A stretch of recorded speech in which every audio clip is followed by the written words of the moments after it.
Sigurado ba kayo? Gusto niyong umakyat sa bundok na to? Teka, ako lang ba? Parang kanina pa may sumusunod sa atin. Saan? Wala naman. Tulong! Si Chin nahimatay! Story time. Ako nga pala si Christian. Kasama ko ang mga kaibigan ko na sina Richard, Chin, Albert, Emil, Christine, Nerio, and Razel. Noong July 30, napagkasunduan namin na umakyat sa bundok dahil ang kaibigan namin na si Razel ay aalis na papuntang Dubai. Kaya nagsuggest ako na umakyat kami ng bundok sa Mount Tapao, Cordon, Isabela dahil maganda ang view doon. 5:30 PM nang makarating kami sa paanan ng bundok at makulimlim ang langit ng oras na to. Pero tinuloy pa rin namin ang pag-akyat kasi akala namin dadaan lang yung ulan. Pag-akyat namin, hindi naman kami nag-ingay kaso hindi kami nakapagdasal bago umakyat. Mga bandang 7:30 PM, nakaabot na kami sa kalahati ng bundok. At dito na nga bumuhos ang napakalakas na ulan. Kaya ang ginawa namin, nagtayo kami ng tent. Ang kaso, habang tumatagal, parang mas lalong lumalakas ang pagbuhos ng ulan. Kaya napagkasunduan na lang namin ni Rio na mag-impake na at bumaba na lang habang medyo maaga pa. At dito na nga nagsimula ang ilang kababalaghan sa pagbaba namin sa bundok na to. Nauna ng bahagya sa amin sina Emil, Christine, Russell at Nerio.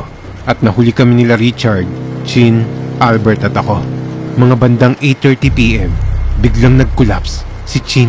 Nagtaka ako kasi malakas ang katawan nito dahil all-time gold medalist siya pagdating sa running. Pero ng mga oras na to, habang nasa likod nila ako, may nararamdaman na ako na parang may nakatingin at sumusunod sa amin. Pero binaliwala ko lang yon kasi baka natatakot lang ako dahil na rin sa malakas na kidlat. Mga ilang minuto, naging okay naman kaagad si Chin. Pero maya-maya lang, nag-collapse na naman siya ulit. Chin! Gising!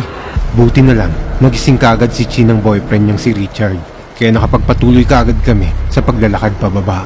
Kinuha namin lahat ng gamit nila Richard at Chin para hindi na sila mahirapan sa paglalakad. Mga bandang 9 PM, may nakita akong grupo ng tao na naglalakad sa kabila. Tapos napansin ko, parang mali yung dinadaanan nila. Kaya ang ginawa ko, sinigawan ko yung mga yon. Hoy! Wrong way kayo! Biglang kumidlat ng napakalakas. Pagtingin ko, wala na yung grupo ng tao na nakita ko. Bigla na lang sumigaw si Russell sa unahan namin ng "Partakal to!" Sa mga oras na to, alam ko na may kakaiba na sa bundok na to. Kinakabahan na ako sa mga nakikita at nangyayari sa amin. Kaya sinigawan ko na sila Russell na nasa unahan namin ng "Teka! Hintayin nyo kami! Nahihirapan lang kami sa pagbaba!" Si Russell lang ang bumalik sa amin para tulungan kami sa mga gamit nila Chin at Richard. Bandang 9:30 PM, bigla na namang nag-collapse si Chin. Pero sa pagkakataong ito, hindi lang to normal na pag-collapse niya. Nag-iba ang boses nito. Sobrang lalim nun, na parang isang lalaki at nag-aagaw hininga na siya. Kaya ang ginawa ng boyfriend niyang si Richard, minout to mouth na nun at sinipr niya na si Chin. Pagkalipas ng ilang minuto, umayos na naman ang lagay ni Chin. Kaya ang ginawa namin, pinagpahinga muna namin siya saglit. Mga ilang minuto lang, paggising niya, tinuloy na namin ang pagbaba. At makalipas ang mahabang paglalakad, nakarating din kami sa paanan ng bundok. Ang problema, malayo pa to sa mga kabahayan at puro puno lang ng mangga ang nandito. Hinintay na rin kami ni Rio dahil natatakot na rin daw siya. Bandang 10 PM, nasa kamanggahan na kami at sobrang bigat ng katawan ko at parang may nanghihila sa akin pabalik. Pagkalipas ng ilang minuto, may dumating na lalaki para tulungan kami kay Chin. Dito humingi ng tulong sila Emil at Christine na nauna sa amin. At sa ika-4 na pagkakataon, nag-collapse ulit si Chin at nanigas na ang katawan nito. Halos puti na lang ang makikita sa mata nito. Tapos yung mga daliri niya, bumabaloktot ng mga yon. Tinulungan kami ng lalaki na tinawag nila Emil at dinala namin si Chin sa bahay ng lalaki na yon. Sa mga oras na to, sinisisi ko yung sarili ko dahil ako ang nagyaya sa kanila sa lugar na to. Pagdating namin sa bahay ng lalaki, nagsimula nang umiyak si Richard dahil nag-aagaw buhay na si Chin. Pero nagulat kami nang maglagay yung lalaki ng asin at bigas sa palibot ng bahay nila. Tapos biglang dumating yung anak niyang batang babae na sabi, "Padamanin?" Kinuwento na lang sa amin ng mga yon na marami na daw ang nauna na ganun ang nangyari bago pa kami. At ako, Dahil sa takot na may mangyaring masama kay Chin, nagmotor kagad ako at umalis. Naghanap ako ng tulong para magamot at matignan kagad yung kalagayan ni Chin.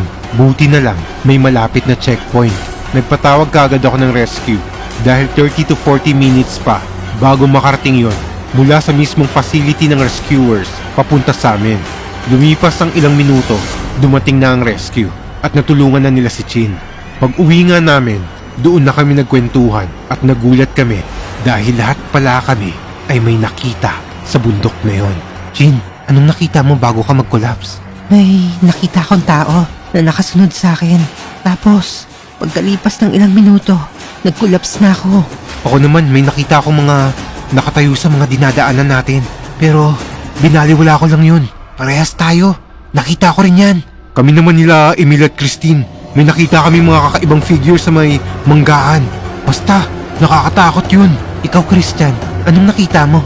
4 o 5 tao na naglalakad. Tapos, papunta sila sa ibang direksyon. Tapos nang kumidlat, nawala ang mga yun.